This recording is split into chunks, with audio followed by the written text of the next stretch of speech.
tanungin natin si Adan, Adan, bakit ganyan? Bakit ka sumalangsang sa Diyos? Magbigay ka nga ng reason mo, ba't mo sinalangsang ang utos ng Diyos? Nakapasok tuloy yung kasalanan dahil sa iyo eh. Ano ba reason mo? Basahin natin. Ito po sa Henesis 3:11.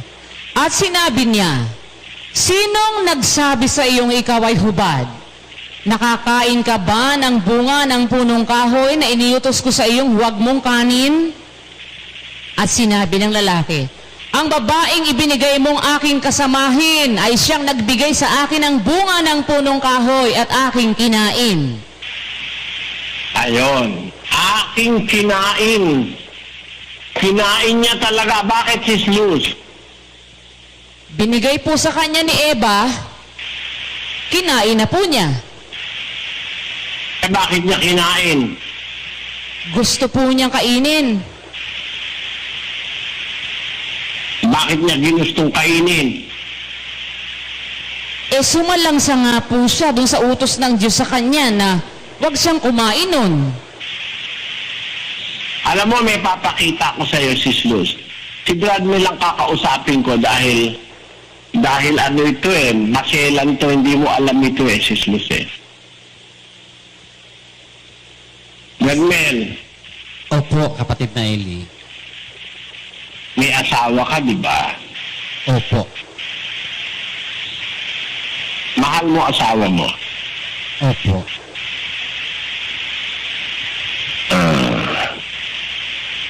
Pwede bang ang asawa mo mag-suhestyon sa'yo dahil mahal mo siya? Pwede po. Minsan kahit ayaw mo dahil mahal mo siya, gagawin mo, di ba? Totoo po, kapatid na Eli. So, naiintindihan mo ang sitwasyon ni Adan. Parang ganun nga po, kapatid na Eli. Kung ikaw si Adan, kakainin mo rin ba yung ibinigay ni Eva? Sa tulong po ng Diyos, hindi po, kapatid na Eli. Bakit? Direkta po akong, kung sa lagay po ni Adan, direkta po siyang binigyan ng Diyos ng batas po Siya ang nakakaalam po Pero nung sabihin ba ni Adan sa Diyos, bakit kumain ka ba? Sabi ng Diyos kay Adan, kumain ka ba nung pinagbabawal ko sa'yo na kainin mo? Ang sabi ni Adan, ang babaeng ibinigay mong aking kasamahin, siyang nagbigay sa akin ng bunga ng punong kahoy at aking kinain. Kung maintindihan mo ang punto rito, yung divine mandate, yung banal na utos ng Diyos, at maiintindihan mo naman yung human side, yung weakness, maintindihan mo yung katotohanan.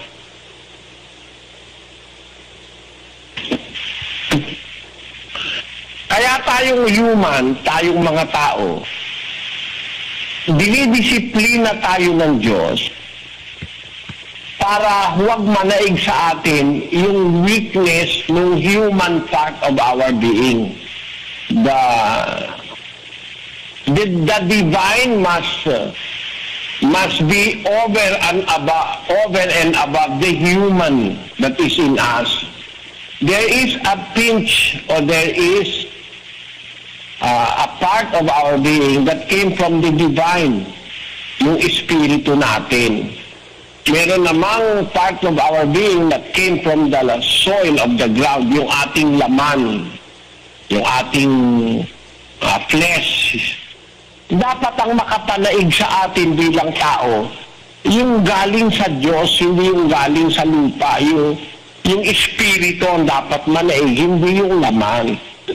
Sa kaso ni Adan, nagkaroon siya ng free choice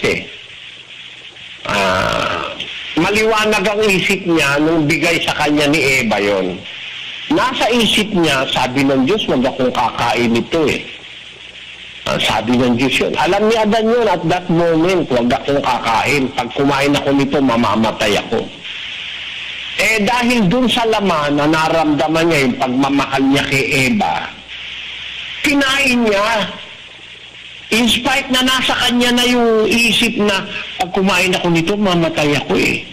Malalabag ko ang Diyos na gumawa sa akin eh. Nasa isa siyang sitwasyon na nararamdaman naman niya yung pagmamahal niya kay Eva dahil asawa niya yun eh.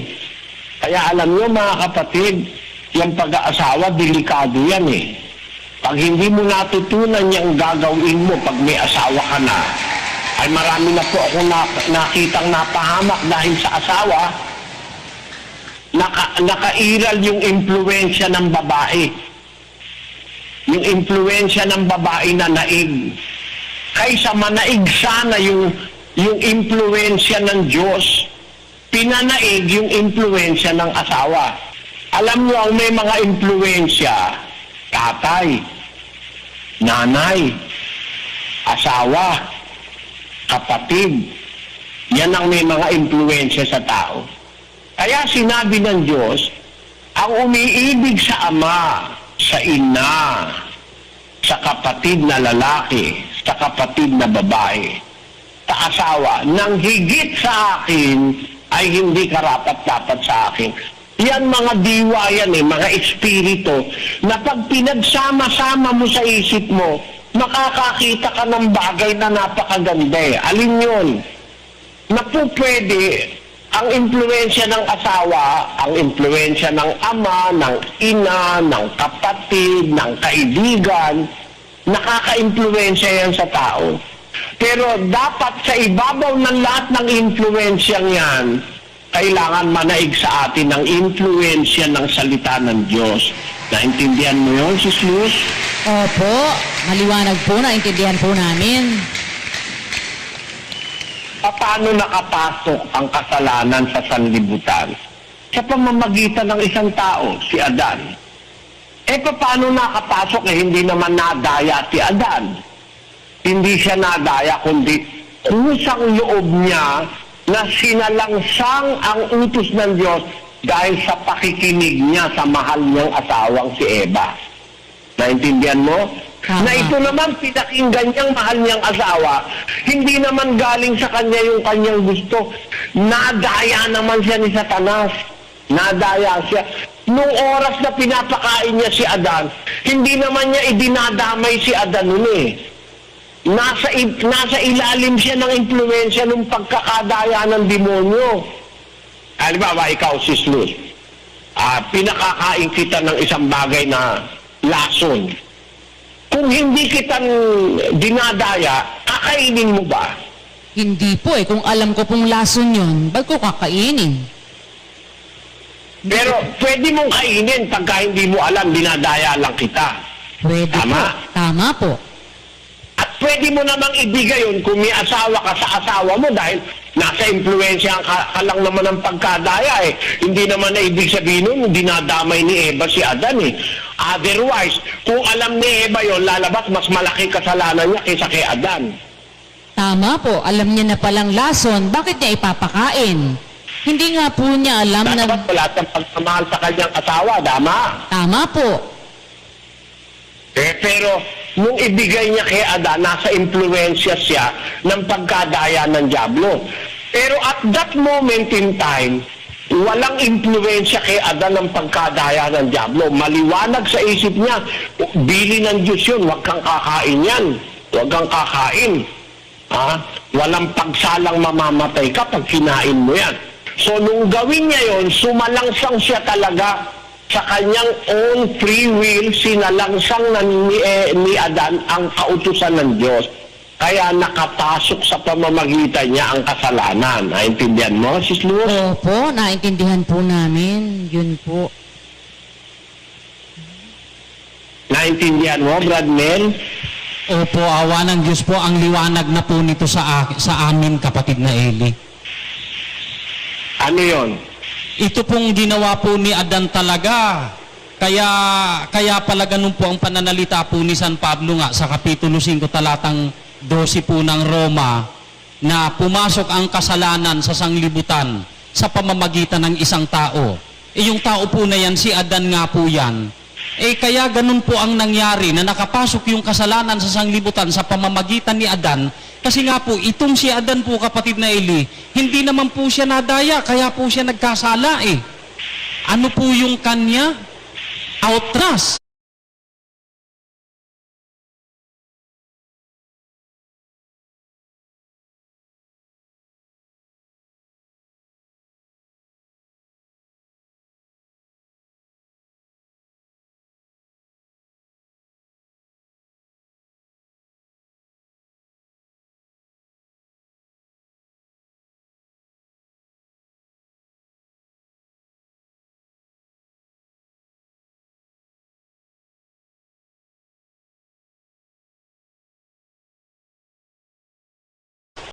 Walang kamalay-malay po si Eva.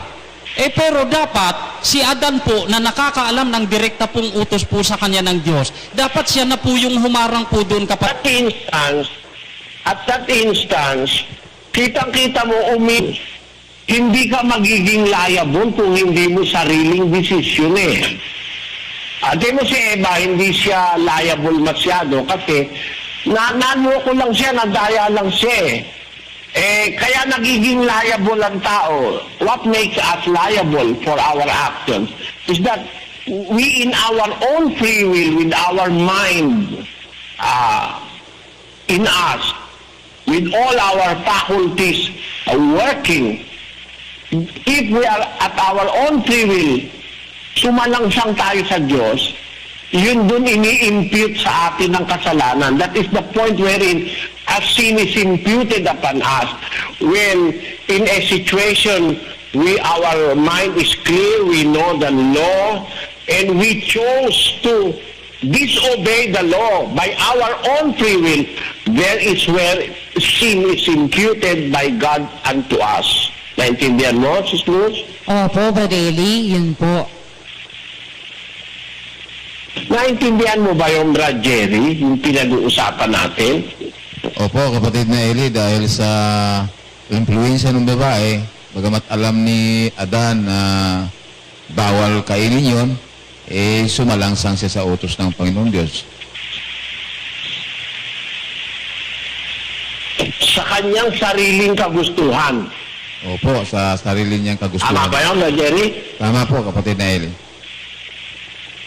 Kaya nga siya ay sinasabi, si Adan, gaya ni Adan, sumalangsang sa tipan.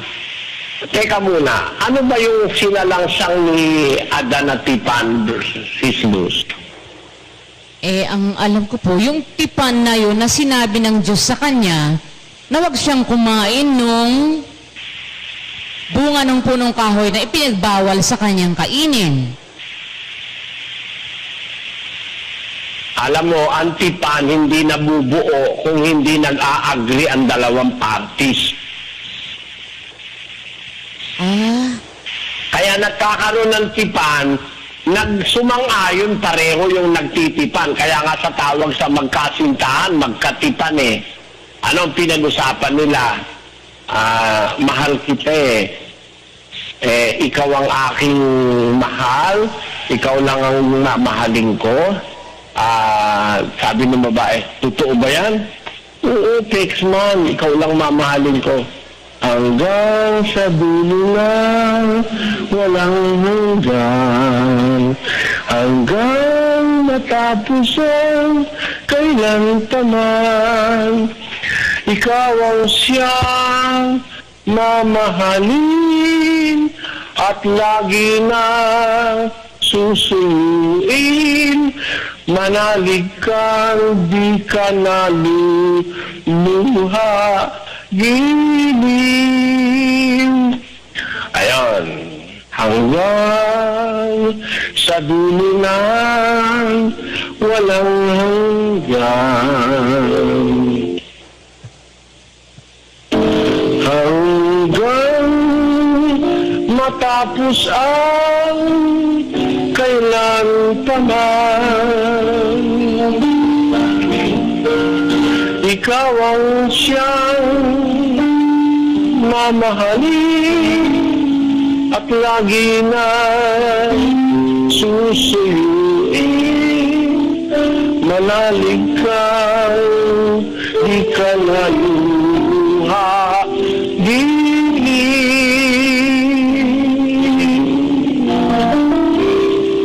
at kung sadyang siya lang ang iyong mahal,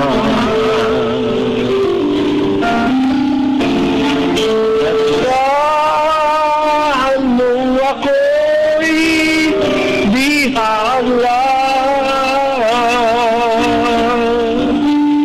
habang ikaw ay maligaw, ako'y maghihintay hanggang sa dumunay.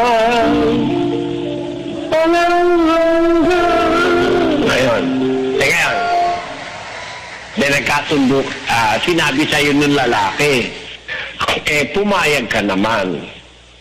Ang sagot mo naman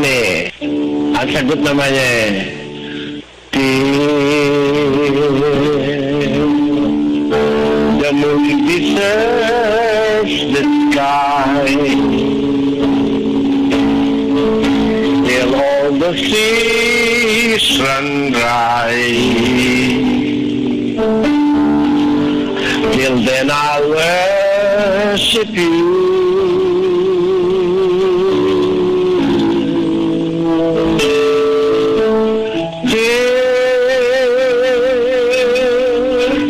The tropic sun grows cold, till this young world grows old.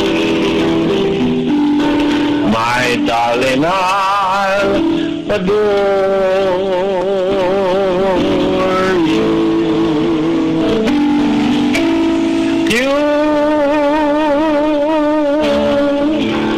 are my reason to live. All I would give just to have you adore me.